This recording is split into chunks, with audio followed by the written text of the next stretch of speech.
But அது உண்மையா வந்து லவபிளா மை டியர் அந்த சொந்த படம் மாதிரி அவர் அந்த படத்தை பண்ணியிருக்காரு. மை டியர் டாலின்றது ஒரு ரொம்ப செல்லமா ஒரு கேர்ள் ஃப்ரெண்டை கூப்பிடுற மாதிரி. So at the same time இந்த படத்தில் அதை தாண்டி இன்னொரு ஒரு மீனிங் இருக்கு மேடம். அது நீங்கள் படத்தை போய் பார்த்தது. விஜய் பப்பு சார் எப்படி ப்ராஜெக்டில் வந்தாருன்னா அவர் வந்து ஒரு ஃப்ரெண்டு. ஸோ கதை எழுதினதுக்கப்புறம் ஃபர்ஸ்ட் ஆஃப் ஆல் நம்ம சர்க்கிளில் நம்ம ட்ரை பண்ணுவோம்ல. நிறைய பேர் சொல்லுவாங்க 4 பேர்ட்டு போய் கதை சொன்னோம், 5 பேர்ட்டு ரிஜெக்ட் பண்ணாங்க. அதெல்லாம் எனக்கு நடக்கவே இல்லை. ஸோ ஸ்ட்ரைட்டாகவே வந்து ஒரே ஒருத்தர் போய் கதை சொன்னோம். அவருக்கு கதை பிடிச்சிருச்சு. அவர்கிட்ட கதை சொன்னால் ஒரு 7வது நாள் 8வது நாள் ஷூட்டே போயிட்டு வந்தாங்க. லவ் பலிச்சு அதுக்கப்புறமா கொஞ்சம் வலிச்சா எப்படி இருக்குமோ அது இந்த கான்செப்ட்ல இருக்கும். ஆனா வலிக்கிற லவ் வலிச்சுக்கிட்டேவும் இருக்காது, பலிக்கிற லவ் பலிச்சுட்டேவும் இருக்காது. கொஞ்சம் அதை டிஃபரெண்டா அவர் சொல்லியிருப்பாரு. ஜென்சிக்கு ஏற்ற மாதிரியான ஒரு லவ் ஸ்டோரி மேடம். நிறைய பேர் வந்து சினிமா வந்து நெகட்டிவா சொல்றாங்க. இந்த நெகட்டிவ் ஷேட் ஆஃப் சினிமா வந்து அதாவது தப்பான ஆட்கள் மட்டும்தான் அதை தப்புன்னு சொல்றாங்க. இல்ல தப்பான ஆட்கள்கிட்ட போய் மாட்டிக்கிட்டவங்க அதை தப்புன்னு சொல்றாங்க. அது போய் சினிமா இஸ் வெரி பாசிட்டிவ். ஒரு டு மீட் அ ப்ரொடியூசர் எந்த இடத்துல ப்ராஜெக்ட் இப்போ நடக்குதுன்னு வச்சுக்கோங்களேன். இவர் வந்து அவருடைய ஷார்ட் ஃபிலிம்ல இருந்து யாரெல்லாம் அவர் கூட ஒர்க் பண்ணாங்களோ, ஒரு க்ரூ அந்த மாதிரியான விஷயங்கள் வச்சிருந்தாங்களோ அவங்க எல்லாரையுமே யூட்டிலைஸ் பண்ணியிருப்பாரு. நன்றி மறவா பண்புன்றது வாழ்க்கையில் ரொம்ப முக்கியமான ஒரு விஷயங்க. சின்னதா ஒரு 5 வேர்ட் சொல்றேன், அதுக்கு உங்களுக்கு தெரியுதா அப்படின்ற மாதிரி சொல்லுங்க சார். இப்போ பெஞ்சிங்னு சொல்லுவாங்க, அப்படின்னா என்ன அப்படின்ற மாதிரி விஷயம் தெரியுதா? படம் தான் 90s கேக்கும் 2 கேக்கும்.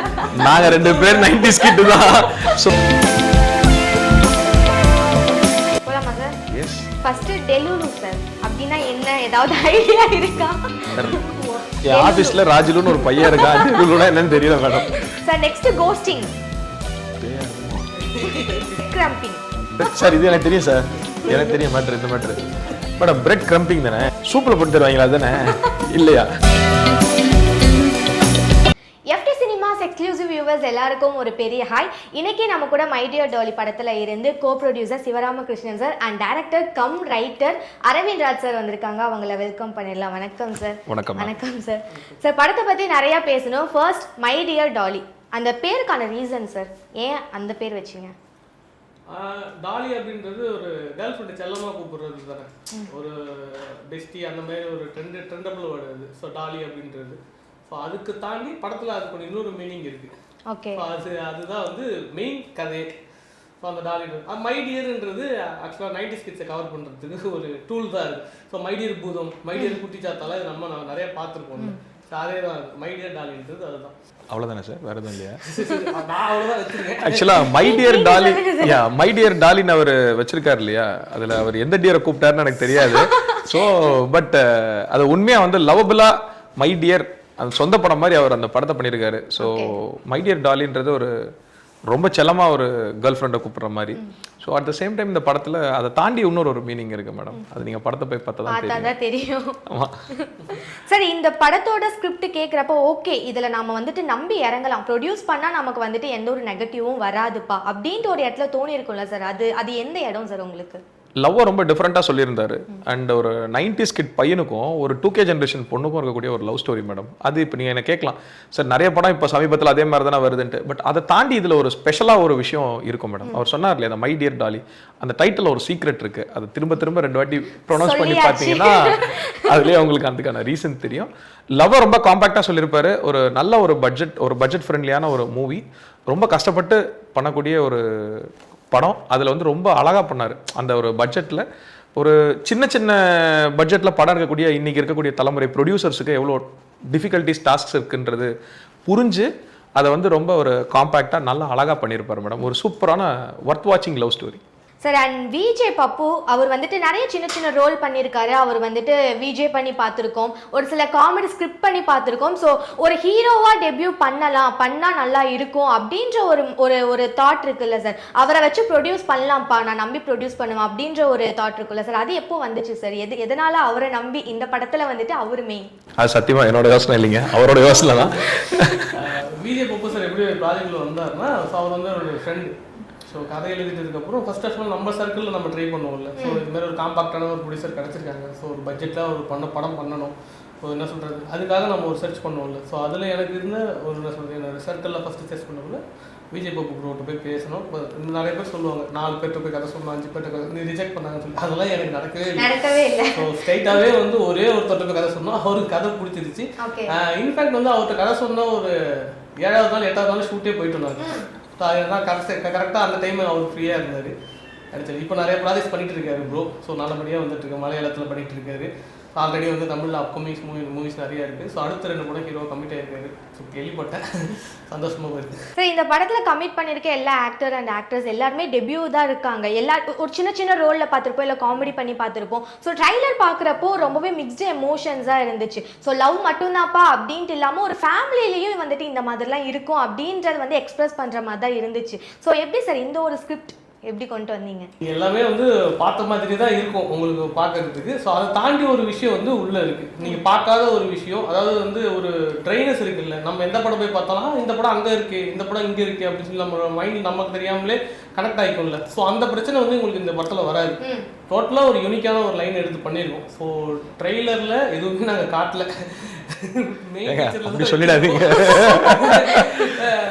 மெயின் பிக்சரில் தான் வச்சிருக்கோம். ஸோ கண்டிப்பாக தேட்டரில் வந்து பாருங்க, கண்டிப்பாக ஒர்த் வாட்சிங்காக இருக்கும். அந்த ஒரு யூனிக் செல்லிங் பாயிண்ட் இருக்குல்ல, அது கண்டிப்பாக எல்லாருக்கும் பிடிக்கும், ஒரு இடத்துல ஹிட் ஆகும்னு நினைக்கிறீங்க. இப்போ எப்படி உங்களை தெளிவாக குழப்பினார் மேடம், அதே மாதிரி தான். பட் ஆனால் படத்தெல்லாம் குழப்பியிருக்க மாட்டாரு, ரொம்ப நீட்டாக ஸ்க்ரீன் ப்ளே பண்ணியிருப்பாரு மேடம். இந்த படத்தை பொறுத்த வரைக்கும் அந்த ஒரு 90s கிட் பையனும் ஒரு ஜென்சி பொண்ணும் லவ் பண்ணால் எப்படி இருக்கும்ன்ற கான்செப்ட் அது ரொம்ப நீட்டாக அருமையாக வந்து பப்பு சார் ஹீரோ வந்து ரொம்ப சூப்பராக பண்ணியிருப்பாரு. நல்ல ஒரு ப்ளே கொடுத்துருப்பாரு. அவரை கோப்ப பண்ணி 2K கிட்டாக வந்து விஜய் அனுப்பமா மேடம். ஸோ அவங்களும் நல்லா அவருக்கு ஈக்குவலாக நல்லா ஒரு டஃப் காம்படிஷன் கொடுத்து நடிச்சிருப்பாங்க. இதில் பியூட்டிஃபுல் பாயிண்ட், நீங்கள் ட்ரைலர் சொல்லும்போது நான் ஒரு விஷயம் சொல்லணும். ட்ரைலரில் பார்த்தீங்கன்னா உங்களுக்கு ராஜவேலு சார், கலக்கப்போதியார் ராஜவேல் சார் இந்த படம் நீங்கள் அந்த ட்ரைலரில் பார்த்துருப்பீங்க. ஒரு காமெடியன் எவ்வளோ சூப்பராக வந்து ஒரு எமோஷனை ப்ளே பண்ண முடியுன்றத இந்த படத்தில் அவர் வந்து பண்ணி காட்டியிருக்காரு. ஸோ மை டியர் டாலி உண்மையாகவே ரொம்ப சூப்பர் மேடம். இது வந்து நம்ம டைரக்டரோட வாழ்க்கையில் நடந்தது நான் நினைக்கிறேன். அதனால தான் அவ்வளோ தத்ரூபமாக படம் பண்ணியிருப்பாரு. ரியல் லைஃப் ஸ்டோரியா சார்? அப்படிலாம் இல்லை, என்ன சொல்றது, பக்கத்தில் இருக்கவங்க வாழ்க்கையில் நடந்தது அப்படி சொல்லலாம் சார். நீங்கள் பக்கத்தில் ஏன்ட்ட சொல்கிறாதீங்க சார், வீட்டுக்கு போனால் ஏன் முன்னாடி கேட்க போகிறா? நண்பர்கள் வாழ்க்கையில் நடந்தது. ஸோ நம்ம நிறைய விஷயங்கள் கேட்குறோம்ல, ஸோ அது மூலியமா நடந்தது. மற்றபடி என் வாழ்க்கையில நடக்கல சார். அப்ப என் வாழ்க்கையில நடக்கல சார். நான் ஏன் இது என் வாழ்க்கையில நடக்கல சொன்னது உங்களுக்கு படம் பார்த்ததுக்கு அப்புறம் புரியும். இப்போ மாத்தி ரெண்டு பேரும் மேடம் நீங்க வேற இதெல்லாம் எடுத்து போட்றாதீங்க. உண்மையா நீங்க இத பாத்தீங்கன்னா என் வாழ்க்கையில இந்த மாதிரி நடக்கல. இல்ல ஒரு ரீசன்ட்டா ஒரு விஷயம் நடந்துட்டு இருக்கு. சோ அத பத்தி ஒரு விஷயம் இருக்கு சார். மொட்டையா சொல்லாதீங்க சார், இதுவா இருந்தாலும் தெளிவா சொல்லுங்க. ஏதாவது ஒரு சின்னதா மேலோட்டமா இதுதான் அப்படின்ற மாதிரி சொன்னீங்கன்னா சின்னதா ஒரு கதையே பண்ணி சொல்லிட்டு செட் ஆகுது. நீங்க பாருங்க. ஆக்சுவலா அவரோட பேர் வந்து ஏ அரவிந்த் ராஜ் மேடம். அது வந்து படத்துல கொஞ்சம் உங்களுக்கு தெரியற மாதிரி இருக்கும், ஆனா படம் அது கிடையாது. படம் UA சர்டிபிகேட். சார் இப்போ ரீசன்ட் டைம்ஸ்ல வந்துட்டு எல்லா குட்டி பட்ஜெட் படமுமே வந்துட்டு நல்லாவே ரீச் ஆகுது. எக்ஸாம்பிளுக்கு சொல்லணும்னா வித் லவ் சொல்லலாம், ட்ரிபிள் சொல்லலாம், எல்லாமே ஒரு அளவுக்கு நல்ல ரீச் தான். ஸோ நம்மளோட படமும் ஒரு குட்டி பட்ஜெட் தான் அப்படின்ட்டு இருந்தாலும் நீங்க இவ்வளோ சொல்றீங்க, படத்துல வந்துட்டு எல்லாரும் ஏதோ ஒரு இடத்துல வந்துட்டு கனெக்ட் பண்ணுவாங்க அப்படின்ற ஒரு விஷயம். ஸோ கண்டிப்பா வந்துட்டு சக்சஸ் போயிடும். இந்த ஒரு படத்தை இதுக்காக நீங்க எல்லாரும் தியேட்டர்ல போய் வாட்ச் பண்ணணும் அப்படின்னா என்ன ஒரு விஷயம் சார்? நானே சொல்லிடுறேன். கண்டிப்பா சார். ஆக்சுவலா என்னன்னு பாத்தீங்கன்னா மேடம், ஒரு 2 மணி நேரம் படத்துக்குள்ள அதாகப்பட்டது ஒரு லவ்வை வந்து சொல்லியிருப்பாரு. சில இடங்கள்ல லவ் வந்து சில பேருக்கு வந்து லவ் வந்து வலிக்கும், சில பேருக்கு லவ் வந்து பலிக்கும். இது ரெண்டுமே இல்லாம ஒரு டிஃப்ரெண்டான ஒரு விஷயம். லவ் பலிச்சு அதுக்கப்புறமா கொஞ்சம் வலிச்சா எப்படி இருக்குமோ அது இந்த கான்செப்ட்ல இருக்கும். ஆனா வலிக்கிற லவ் வலிச்சுக்கிட்டேவும் இருக்காது, பலிக்கிற லவ் பலிச்சுட்டேவும் இருக்காது. கொஞ்சம் அதை டிஃப்ரெண்டா அவர் சொல்லியிருப்பாரு.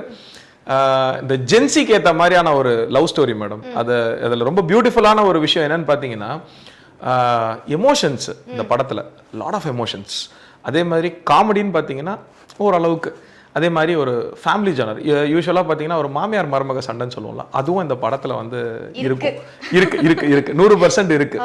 அதே மாதிரி ஒரு அப்பாவா இருக்கும்போது ஒரு குழந்தைகிட்ட எப்படி நடந்துக்கணும் அதுவும் இந்த படத்தில் இருக்கு. அதாப்பட்டது ஒரு நம்ம எல்லாருமே ஜென்சியை வந்து ரொம்ப அதாப்பட்டது இன்னைக்கு இருக்கக்கூடிய ட்ரெண்ட்ல வந்து பசங்களா இருக்கட்டும் பொண்ணுங்களா இருக்கட்டும் ஜென்சின்றாங்க. ஆனால் இந்த ஜென்சி ஜென்ரேஷன்ல கூட எமோஷன்ஸ் ஃபீலிங்ஸ்ன்றது எல்லாருக்குமே ஒன்று தானே. அது 90s இருந்தானே 2K இருந்தானே.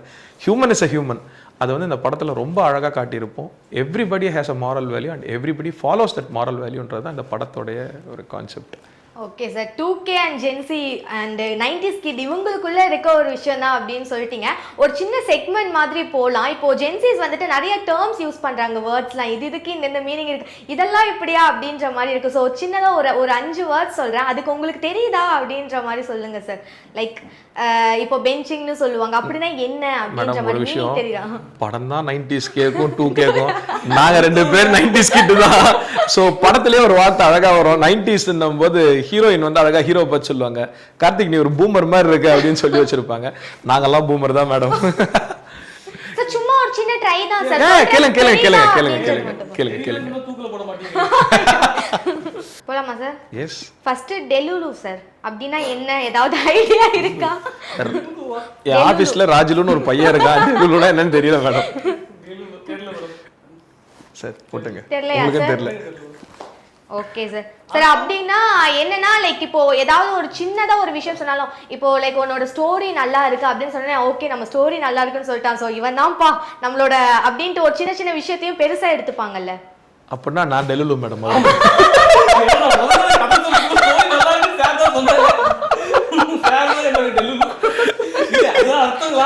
ஆமா சார், அதுதான் அர்த்தம் சார். Next ghosting. கோஸ்டிங் பேயா இருக்குமோ? இல்லையா, பேயா இருக்கும்னு நினைக்கிறேன் மேடம். ஆமா, இது வந்து கோஸ்டிங், அது ரோஸ்டிங், இது கோஸ்டிங். உள்ள பேய கலாய்ப்பாங்களா சார், அதுவா இருக்குமோ? தெரியல மேடம். நெக்ஸ்ட் ஓகே, கோஸ்டிங்னா என்னன்னா லைக் இப்போ நல்ல ரிலேஷன்ஷிப் போற மாதிரி போகும், நல்லா பழகுவாங்க பேசுவாங்க, ஆனா 1 or 2 டேஸ்லயே ஓகே அவ்வளவுதான் அப்படின்ட்டு எந்த ஒரு ரீசனும் சொல்லாம அந்த ரிலேஷன்ஷிப் அப்படியே கட் பண்ணிட்டு போறது, பாதியில அத்துட்டு போறது தானே மேடம். இது 90s ஜெனரேஷன்ல அழகால நாங்க சொல்லியிருக்கோம். அது எதுக்கு நீங்க கோஸ்டிங்? 90s ஜெனரேஷன்ல இதுதான் மேடம் லவ்வாவே இருக்கு. பொண்ணுங்க இப்ப லவ் பண்ணிட்டே இருந்தாங்க. இப்பதான் கோஸ்டிங்.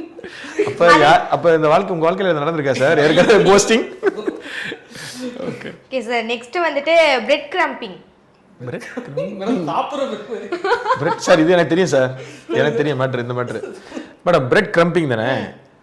பிரெட் கிரம்பிங் சூப்ல போட்டு தருவாங்களா அதுதானே? இல்லையா, அதுதானே சார்? இருக்கலாம்ல. சொல்லுங்க மேடம். சார் அப்படின்னா என்னன்னா லைக் ஒரு சின்ன அட்டென்ஷன், அவங்க வந்துட்டு ஒரு கமிட்மெண்ட்குள்ள போகணும் அப்படின்ட்டுலாம் இது பண்ணி இப்போ நமக்கு யாராவது பிடிச்சிருந்தா நம்ம இன்ட்ரெஸ்ட் ஏதாவது அவங்களுக்கு இன்ட்ரெஸ்டா இருக்க மாதிரி பண்ணுவோம், அப்படிலாம் இல்லை. அவங்களுக்கு அவங்க கூட கமிட்மெண்ட்குள்ளெல்லாம் போக வேணாம், ஆனால் அவங்க நம்மள நோட் பண்ணணும்ட்டு ஒரு விஷயம் பண்ணுவாங்கல்ல, அதுதான் வந்துட்டு பிரெட் கிரம்பிங்.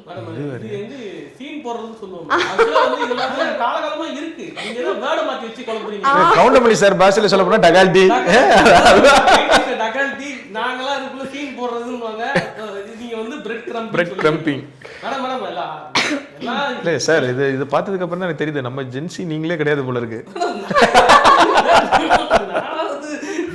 சொல்லுவாங்க போதி தர்பர் செட்டு சார். சோ இப்போ சொன்ன வரைக்கும் எல்லாமே உங்களுக்கு பழக்கப்பட்ட மீனிங்கா தான் இருக்குதுல, கரெக்ட்டா? நீங்க மீனிங் உங்களுக்கு பழக்கப்பட்டது. வேர்ட் தெரியல மேடம், மாத்தி மாத்தி கொடுத்திருக்கு. Okay sir. நெக்ஸ்ட் வந்துட்டு சிச்சுவேஷன்ஷிப். இது தெரியும். இது சுயநலத்துக்காக அந்த சூழ்நிலைக்காக பழகிறதா? ஆமா சார். சோ எக்ஸாக்ட்டா சொல்லணும்னா லைக் ஒரு லாங் டேர்ம் கமிட்மெண்ட் இல்லாம அப்போதைக்கு நான் சேடா இருக்கேனா ஒரு ரிலேஷன்ஷிப், இல்ல நான் வந்துட்டு அப்போதைக்கு ஜாலியா இருக்கேனா ஒரு ரிலேஷன்ஷிப், அந்த மாதிரி சிச்சுவேஷன்ஷிப். அப்போ அவங்க எமோஷன்ஸ் முடிஞ்சிருச்சுனா ஓகே பாய் அப்படினு சொல்லிட்டு. ஆக்சுவலா மேடம் அது வந்து ஹியூமன் சைக்காலஜி தானே. இன்னைக்கு எப்படின்னு பாத்தீங்கன்னா, இன்னைக்கு வந்து வியாழக்கிழமையா இருக்குன்னா பிரியாணி சாப்பிட போறோம், சனிக்கிழமை இருக்குன்னா சாம்பார் சோறு சாப்பிட போறோம். ஸோ அந்த கான்செப்ட் தான் நினைக்கிறேன். என்ன சார், கரெக்ட் தானே? ஆனா நாங்க வந்து 2 பேரும் ஃப்ரெண்ட்ஷிப் தான் மேடம், சிச்சுவேஷன்ஷிப் கிடையாது. Okay sir. லாஸ்ட் ஒன் வந்துட்டு பெஞ்சிங். இது நான் ஹாட்ஸ்பாட் 2ல கேள்விப்பட்டிருக்கேன், ஆனா மறந்துட்டேன். அங்க சொன்ன அர்த்தத்தை. பெஞ்சிங் லாஸ்ட் பெஞ்சில் உட்காந்து தூங்குறதா? இல்ல வெயிட் பண்ண வைக்கிறது சார். ஞாபகம் வந்துருச்சு. அதாவது வந்து ஒரு பொண்ணு வந்து ஒருத்தர் ஆல்ரெடி ஒருத்தர் லவ் பண்ணிட்டு இருப்பாங்க, இன்னொருத்தன் கூடயும் லவ் பண்ற மாதிரி இருப்பாங்க. அப்ப 3ஆவது யாராச்சும் வந்தாங்கன்னா அவனை பெஞ்ச் பண்ணிருப்பாங்க. இவங்க 2 பேரையும் வந்து யாரை செலக்ட் பண்ணிட்டு 2 பேரையும் ரிஜெக்ட் பண்ணிட்டு அவங்களுக்கு ஒரு வாய்ப்பு ஆப்ஷனா வைக்கிறது சார். ஆப்ஷனா வைக்கிறது. இதெல்லாம் 10th கிளாஸ்ல ABC choose the correct answer தான் இருந்தது. இப்போ இதுக்கு ஒரு பேர் வச்சிட்டாங்களா? இது ஃபென்சிங் நிறைய மாறிடுச்சு சார். ஆக்சுவலா மேடம் என்னன்னா நம்ம தோட்டத்துல ஃபென்சிங் போட்டுருக்கோம், அது எனக்கு தெரியுது. ஆனா இந்த பென்சிங்னா என்னன்னு தெரியல. மேடம் நீங்க 2K வா இல்ல 90s? ஆமா சார் 2K. நீங்களே ஏர்லி பாத்தீங்களா 2K சார். சோ 90s என்னென்னலாம் பண்ணாங்களோ அது எல்லாமே அனுபவிச்ச ஒரு ஆளு. அதுதான் மேடம், நீங்களே செல்ல வச்சு தான் இதை பாக்குறீங்க. நாங்க எனக்கு பாருங்க தெரியல. உங்க இன்டர்வியூக்குள்ள வரும்போது நீங்களே செல்ல வச்சு 2K கிட்ஸ் எல்லாம் செல்ல வச்சு தான் பாக்குறீங்க. நானும் சார்லாம் பாருங்க எதுவுமே இல்ல, பிட்டு பேப்பர் கூட இல்ல, கையில பாத்துங்க, கேமரால கூட பாத்துங்க, ஒண்ணும் இல்ல. பட் இவ்வளவு சொல்றீங்களே சார், அதுவே பெரிய விஷயம் இல்ல. Thank you madam. மேடம் அதுக்கு நீங்க 2Kன்னு சொல்லிடாதீங்க. 2Kோட ஃபீலிங்ஸை புரிஞ்சுக்க முடியக்கூடிய ஒரு 90s கிட்ஸ் என்ன சார், அப்படிதானே சார்? இல்லையா? அப்படிதான். சோ மூவி வந்துட்டு ஃபுல் பேக்கேஜ்டாவே ஒரு நல்ல மூவி தான், பார்க்கிறதுக்கு எல்லாத்துக்கும் கண்டிப்பா போய் வாட்ச் பண்ண வேண்டிய. February 20th வாய்ப்பு இருந்தால் சினிமாஸ் திரையரங்குல நீங்களும் போய் பாருங்க. உங்க பிஸியான ஷெட்யூலுக்கு கண்டிப்பா நடுவுல டீமோட போயிடுறோம். கட்டாயமா வந்து வாட்ச் பண்ணிட்டு சொல்லுங்க. படம் வந்து ரொம்ப வர்த் வாட்சிங் மேடம். அந்த இப்போ நம்ம சொல்லியிருக்கிறது எல்லாமே ஒரு நட்ஷெல்குள்ள நம்ம எல்லாமே சொல்லிட்டோம். ரொம்ப எலாபரேட்டா சொல்லணும்னா படம் ஸ்டார்ட் ஆகுறதுல இருந்து அந்த எண்ட் ஆகுற வரைக்கும் அந்த 2 hours எப்படி போனே தெரியாம அவ்வளோ சூப்பர்பா ஃபன் ஃபில்ட் வித் எமோஷன்ஸை வந்து அள வச்சு ஒரு மனுஷனை சொல்லலாம், சிரிக்க வச்சு ஒரு மனுஷனை சொல்லலாம், சிந்திக்க வச்சு ஒரு மனுஷனை சொல்லலாம். இது மூணுமே சேர்ந்து சொன்னா எப்படி இருக்குமோ அப்படி கொடுத்துருப்பாரு அவர். கிட்டத்தட்ட 3 in 1 தான் நாங்கள் சொல்லுவோம். ஏன்னா அங்கே பார்த்தீங்கன்னா திடீர்னு ஷூட் ஸ்பாட்டில் பார்த்தீங்கன்னா அவ்வளோ ஒரு அட்ராக்டிவாக ஒரு பையன் வந்து ஓடி வந்துட்டு இருக்கிறாருன்னா அது எங்கள் டேரக்டர் தவிர வேறு யாருமா இருக்காது. ஸோ அதுக்கேற்ற மாதிரி கேஸ்ட் அண்ட் க்ரூ ரொம்ப சப்போர்ட் பண்ணாங்க மேடம். எல்லாருமே ஆர்டிஸ்டாக இருக்கட்டும், டெக்னீஷியன்ஸாக இருக்கட்டும், அவங்க எல்லாருக்குமே இந்த இன்டர்வியூவின் வாயிலாக சிம்மமூர்த்தி சினிமாஸோடைய சார்பாக என்னுடைய மனமார்ந்த நன்றிகளையும் வாழ்த்துக்களையும் சொல்லிக்கிறேன். ஏன்னா அவ்வளோ சப்போர்ட்டிவாக எங்களுக்கு த்ரூ அவுட் த மூவி அவங்க எல்லாருமே இருந்தது வந்து ரொம்ப ஒரு பெரிய விஷயம்னு நாங்கள் சொல்லுவோம். கண்டிப்பா சார். சார் இப்போ வந்துட்டு நிறைய யங் டைரக்டர்ஸ் வந்துட்டு உள்ள வராங்க. பட் எல்லாத்துக்கும் இருக்க ஒரு கன்ஃபியூஷன் என்னன்னா, நமக்கு ப்ரொடியூசர், அதுவும் நல்ல ப்ரொடியூசர் கிடைப்பாங்களா, நம்மளோட ஸ்கிரிப்டை வந்துட்டு யாராவது கேட்பாங்களா அப்படின்ற ஒரு விஷயம் இருக்கு. அண்ட் எப்படி நம்ம அவங்கள அப்ரோச் பண்ணலாம் அப்படின்ற ஒரு டவுட் கூட நிறைய பேருக்கு இருக்கு. ஸோ யங் டைரக்டர்ஸ் நல்ல திறமையோட வரவங்களே ஒரு ப்ரொடியூசரை அப்ரோச் பண்ணணும்னா என்ன பண்றது சார்? இதுக்கு ரொம்ப ஹானஸ்டாக சொல்லணும்னா madam, meeting right person at right டைம்னு தான் சொல்லணும். கரெக்டாக சரியான நபரை சரியான தருவாயில் சந்திக்கிறது. இன்றைக்கி நிறைய பேர் வந்து சினிமாவை வந்து நெகட்டிவாக சொல்கிறாங்க. இந்த நெகட்டிவ் ஷேட் ஆஃப் சினிமா வந்து அதாப்பட்டது தப்பான ஆட்கள் மட்டும்தான் அதை தப்புன்னு சொல்கிறாங்க. இல்லை தப்பான ஆட்கள்கிட்ட போய் மாட்டிக்கிட்டவங்க அதை தப்புன்னு சொல்கிறாங்க. Otherwise cinema is very positive. ஒரு டு மீட் அ ப்ரொடியூசர் எந்த இடத்துல ப்ராஜெக்ட் இப்போ நடக்குதுன்னு வச்சுக்கோங்களேன், இவர் வந்து அவருடைய ஷார்ட் ஃபிலிம்ல இருந்து யாரெல்லாம் அவர் கூட ஒர்க் பண்ணாங்களோ, ஒரு க்ரூ அந்த மாதிரியான விஷயங்கள் வச்சிருந்தாங்களோ அவங்க எல்லாரையுமே யூட்டிலைஸ் பண்ணியிருப்பார். நன்றி மறவா பண்புன்றது வாழ்க்கையில் ரொம்ப முக்கியமான ஒரு விஷயங்க. சரி, அதை வந்து நம்ம வந்து ஆஸ் அ டைரக்டராக அவர் ஃபாலோ பண்ணியிருக்காரு. இதே மாதிரி இனி நெக்ஸ்ட் ஜென்ரேஷன்ஸில் இனி இதுக்கு அடுத்து வரக்கூடிய இவரை மாதிரி வந்து கஷ்டப்பட்டு வரக்கூடிய டைரக்டர்ஸும் அவங்களுக்கான ஒரு குரூவை செட்டப் பண்ணி அவங்களுடைய கூட யாரெல்லாம் சின்ன வயசுல இருந்து அதை டிராவல் பண்ணி அந்த வலி வேதனைலாம் அனுபவிச்சாங்களோ அவங்க எல்லாருமே சேர்ந்து ஒரு முயற்சி எடுத்து கரெக்டான ஒரு நபரை சரியான தருவாயில் பார்க்கும்போது அது படமா உருவாகும். தான் நல்ல தரமான கம்பெனிகள் எவ்வளோ விஷயங்கள் இருக்கு. Lot of people are genuine. 99% of cinema is genuine. So அந்த தப்பு பண்றக்கூடிய ஒரு % நபர்களால் மொத்த சினிமாவும் தப்பானதாக வந்து ப்ரொஜெக்ட் செய்யப்படுது. அண்ட் சினிமா தப்பு கிடையாது. சார் ஒரு படம் முடிச்சிட்டீங்க, 20th வந்து ரிலீஸ் ஆக போகுது. அடுத்தடுத்து வச்சிருக்கீங்களா சார் ஸ்கிரிப்ட் ஏதாச்சும்? இது இப்போ ஒரு 5 நிமிஷம் கொடுத்தீங்கன்னா எழுதி உங்கள்ட்ட கையில கொடுத்துருவாரு ஒரு ஸ்கிரிப்ட. ஓகே, நிறைய வச்சிருப்பீங்க போலயே சார் கையில. ஆமாமா, அது அப்படி சொல்ல முடியாது. 5 நிமிஷத்துல எழுதுறவே நம்ம காமிச்சிக்கிறோம். பட் ஆனா வந்து நம்மளுடைய நீங்க சொன்னீங்கல வாய்ப்பு தேடுற டைம்ல நிறைய நம்ம பண்ணி வச்சு அது வந்து யாராச்சும் கேட்குள்ள கனெக்ட் ஆயிரும். தப்புன்னு அப்ப சொல்லக்கூடாது. அடுத்த நாள் வந்து இப்பதான் பண்ணிட்டு வந்தேன் அப்படின்னு புதுசுக்கு ஸ்ட்ராட்டஜி நான் ஏற்கனவே இது பண்ணி வச்சிருக்கேன் சார்னா புதுசா பண்ணுப்பா அப்படின்றாங்க. சார் இப்பதான் சார் பண்ணோம் அப்படின்ற மாதிரி மாற்றி விடும். ஸோ நீங்க கேட்ட அந்த கொஸ்டினுக்கு வந்தா அடுத்த ப்ராஜெக்ட் வந்து பை காட் கிரேஸ். இது எல்லாருக்குமே நடக்குமான்னு சொல்லி தெரியல. ஸோ நிறைய பேர் நடந்து நான் கேள்விப்பட்டிருக்கேன். படம் ரிலீஸ் ஆன உடனே கமிட் ஆவாங்க. படத்தை பார்த்துட்டு ரிசல்ட்டை பொறுத்து அடுத்தடுத்த வாய்ப்புகள் அவங்களுக்கு கிடைக்கும். சொல்லாம தெரியல சார். ஆக்சுவலாக எனக்கு வந்து ஒரு காட் கிரேஸ் ஒரு லக் நடந்திருக்கு. சார் வந்து ஃபர்ஸ்ட் காப்பி பார்த்துட்டு நெக்ஸ்ட் படத்துக்கு அட்வான்ஸ் கொடுத்துட்டாரு. அது எல்லாருக்குமே நடக்குமான்னு சொல்லி தெரியல. ஸோ அதனுடைய கதையும் ஓகே பண்ணிட்டு சைட் பை சைடு அதில் ஒர்க் போயிட்டு இருக்கு. ஸோ நிறைய அதனுடைய விஷயங்கள் போயிட்டு இருக்கு. ஸோ இது காட் கிரேஸ். அதை நீங்க அடுத்த இன்டர்வியூல கூப்பிடுங்க, நாங்க முழுசா வந்து சொல்றோம். நீங்க நிறைய வச்சிருப்பீங்க, ஆனால் நான் சாதாரணமா உடச்சு விட்டேன். ஸோ இது ஒரு பெரிய பாசிட்டிவ் சைனா தான் எனக்கு தெரியுது. நம்மளுடைய படத்து முதல் வெற்றின்னு கூட சொல்ல முடியாது, முதல் அங்கீகாரமா நான் நினைக்கிறேன். சார் மட்டும்தான் அவர் மனநிறைவா படத்தை பார்த்துட்டு அடுத்த உடனே அட்வான்ஸ் கொடுத்துட்டாங்க. ஸோ நல்ல விஷயங்கள் நடந்துட்டு இருக்கு. Thank you so much sir. ஐயோ தேங்க்யூ சார். மீட்டிங் முடிச்சு திட்டலாம் மாட்டீங்கல்ல? ஓகே, ஆக்சுவலாக என்னன்னு பார்த்தீங்கன்னா மேடம், அவருடைய இந்த படத்து மேலே நாங்கள் வச்சிருக்க அவ்வளோ நம்பிக்கை, மக்கள் கண்டிப்பாக வந்து ஒரு பெரிய ஆதரவு தருவாங்கன்ற ஒரு நம்பிக்கை. ஸோ அடுத்த ஒரு ப்ராஜெக்டும் நாங்கள் கமிட் பண்ணியிருக்கோம். அதில் கலக்க போவது யார், ராஜவேல் சார் ஹீரோவா டெபியூட் ஆகிறார். இது உங்கள் சேனலுக்கு தான் நான் கொடுக்கக்கூடிய ஃபர்ஸ்ட் இன்டர்வியூ, எக்ஸ்க்ளூசிவ் இன்டர்வியூ. நீங்கள் போட்டுங்க கலக்க போவது யார் ராஜவேலு ஹீரோவாக நடிக்கக்கூடிய அடுத்த படம். ஸோ இது இந்த லான்ச்சில் நான் சொல்லணும்னு ஆசைப்பட்டதுனால ஐம் டெல்லிங் யூ. அவரை வச்சு தான் நெக்ஸ்ட் ஒரு ப்ராஜெக்ட் பிளான் பண்ணிகிட்ருக்கோம். அண்டு இந்த ப்ராஜெக்டை பொறுத்த வரைக்கும் எங்களுடைய உங்கள் சேனல் வாயிலாக இருக்கக்கூடிய அத்தனை இன்ஃப்ளூயன்சர்ஸ், அத்தனை யூடியூப் மீடியா சேனல் பார்ட்னர்ஸ் எல்லாருக்குமே நாங்கள் கேட்கக்கூடிய ஒரு வேண்டுகோள் என்னென்னு பார்த்தீங்கன்னா, இந்த மாதிரி சின்ன படங்கள் தியேட்டரில் வரக்குள்ளே கண்டிப்பாக சப்போர்ட் பண்ணி எங்களுக்கு வந்து நீங்கள் ஒரு பேராதரவு கொடுக்கணும். அண்டு கம்ப்ளீட்டாக வந்து பார்க்க போனீங்கன்னா இன்றைக்கி இருக்கக்கூடிய மாஸ் மீடியாஸை காட்டிலும் இந்த மாதிரி யூடியூபர்ஸ் எங்களை மாதிரி பட்டிங் ஸ்டேஜில் இருக்கவங்க எல்லாருக்குமே வந்து ப்ரொடக்ஷன் கம்பெனியாக இருக்கட்டும், டேரக்டர்ஸாக இருக்கட்டும், ஆக்டர்ஸாக இருக்கட்டும், எங்களுக்கு எல்லாருக்கும் சப்போர்ட் கொடுத்துக்கிட்டே இருக்கிறது வந்து யூடியூபர்ஸ் அண்ட் நிறைய social media influencers, Insta influencers அவங்க தான்.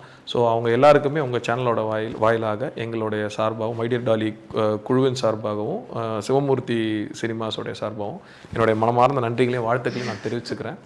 ஸோ நீங்கள் வளர்த்து விட்டால் தான் மேடம் ஒருத்தங்களை வளர வைக்க முடியும். ஏன்னா யார் எந்த நேரத்தில் ட்ரெண்ட் ஆகணும்னு முடிவு பண்ணுறதே இன்றைக்கி வந்து நீங்கள் தான். நீங்கள் வந்து என்ன சொல்கிறதுன்னா, நீங்கள் வந்து ஜென்டின்னு சொல்லலாம் யூடியூபர்ஸை. ஏன் அப்படின்னா ட்ரெண்டிங் ஜென்ரேஷன் நீங்கள் தான். You're all gentle people and hope you will gently promote our movie அப்படின்றத நாங்கள் நம்புகிறோம். கண்டிப்பாக சார். மை டியர் டாலி கண்டிப்பாக Feb 20th வந்துட்டு தேட்டரில் ரிலீஸ் ஆகி ரொம்ப பெரிய சக்ஸஸ் வரதுக்கு வந்து எங்களோட டீம் சார்பாக உங்களுக்கு கங்க்ராட்ஸ் சார். நன்றி. அண்ட் இன்னும் ஒரு 20 daysல வந்துட்டு சக்ஸஸ் மீட் மாதிரி வச்சு அதுக்கு ஒரு இன்டர்வியூவாக நாம வந்து திரும்பவும் அதையுமே உங்கள் சேனல் வாயெல்லாம் நான் தெளிவாக சொல்லிடுறேன். அப்படி சக்ஸஸ் மீட் கண்டிப்பாக நடக்கும் பொழுது உங்கள் சேனலுக்கு தான் எங்களோட ஃபர்ஸ்ட் இன்டர்வியூ கொடுக்குறோம். தேங்க்யூ. ஒட்டுமொத்த டீமோட கண்டிப்பா சார். ரெண்டு பேரும் சின்ன பசங்க கலாய்ச்சிருப்பீங்க. தலைவன் பப்பு இருக்காரு, அவங்க உங்களை கலாய்ப்பாரு. With pleasure sir. Thank you. Thank you so much. Thank you so much madam.